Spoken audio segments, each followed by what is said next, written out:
Enesekogemuslik videoteraapia aitab sul iseennast näha ja kuulda ning see toob kaasa sellise fenomeni, kus justkui sinu mineviku mina tervendab sinu praegust mina. Ja ühel hetkel, kui sa seda kõike vaatad ja näed ja koged, hakkab sinu sees hoopis teised retseptorid tööle ja see on see, millest tekib enesetervenduslik kogemus.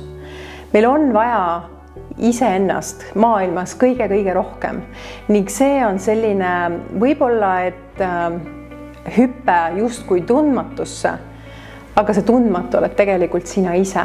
Aga et ennast tõeliselt omaks võtta, selleks on vaja vahest teha selliseid asju, mida me muidu kardaksime.